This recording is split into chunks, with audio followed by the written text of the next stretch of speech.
ہاں جی بالکل، اس وقت ہم ڈیرہ العیار شہر کی وسط میں موجود جو قدیمی فوڈ گودام ہے اس میں موجود ہیں۔ میونسپل کمیٹی ڈیرہ العیار کے آفیسران کی انتہائی غفلت کے باعث اس فوڈ گودام کو اب کچرا کنڈی میں تبدیل کر دیا گیا ہے۔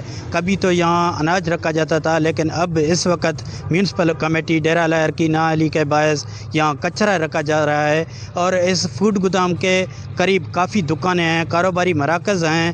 آئیے ہم یہاں کے شہریوں سے، دکانداروں سے پوچھنے کی کوشش کریں گے کہ اس گندگی اور کچرے کی وجہ سے آپ لوگوں کو کتنا تکلیف ہے۔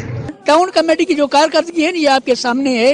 یہ گندگی کے ڈھیر لگے ہوئے ہیں، مہربانی کر کے صفائی کروائی جائے۔ ہماری دکانیں کم از کم 100 دکان ہے جو اس کے ساتھ ہے، لیکن یہ صفائی نہیں ہو رہی۔ روزانہ ان کو کہتے ہیں صفائی نہیں ہو رہی، مہربانی کر صفائی کروائی جائے۔ یا جس محکمہ کا ہے وہ محکمہ اس کو بنوائے، یا پھر باغ بنائے، یا کوئی اور کرے، یا عوام کے سپرد کرے۔ یہ گندگی سے نجات دلائے مہربانی کر کے ہم کو۔ سر بڑی تکلیف ہے، بہت ہی بڑی تکلیف ہے۔ خدا را اگر کوئی کچھ کر سکتا ہے تو اس جگہ کو صاف کیا جائے۔ یہاں سے بڑے مرض اٹھ رہے ہیں اور انسان کا جو کاروبار ہے وہ بھی ختم ہوتا جا رہا ہے۔ برائے مہربانی اس جگہ کو صاف کیا جائے۔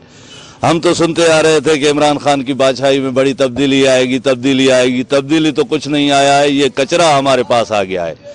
کچرے کا ڈھیر بن گیا ہے ہمارا شہر۔ صاف ستھرا شہر ہوا کرتا تھا ہمارا، آج دیکھیں ایسی جگہ نہیں بچی ہے جہاں کچرا نہیں ہے۔ خدا را برائے مہربانی اس جگہ کو صاف کیا جائے۔ ٹاؤن کمیٹی کوئی کسی کا بھی کوئی نظر ثانی ہوتا تو یہاں کچرا نہیں ہوتا۔ میرا کہنے کا مقصد ہے یہاں کے کچرے کے ساتھ، یہاں کے صفائی کے ساتھ اگر کوئی کچھ کرتا تو یہاں پہ آپ خود دیکھیں یہاں پہ کتنا کچرا جمع ہوا ہے، اور اسی سے کتنے مرض اٹھ رہے ہیں۔ انسان تو انسان ہے، جانور بھی ہے، دیکھیں مریض بن کے پڑے ہوئے ہیں اس کچرے کے ڈبے پہ۔ یقیناً گندگی اور تعفن سے شہریوں کو شدید مشکلات کا سامنا ہے۔ انتظامیہ کو چاہیے کہ گندگی اور کچرے کو ٹھکانے لگانے کے لیے عملی طور پر اقدامات کریں تاکہ شہریوں کو گندے ماحول سے نجات مل سکے۔ کیمرہ ٹیم کے ساتھ مصری بگٹی، وش نیوز، جعفر آباد۔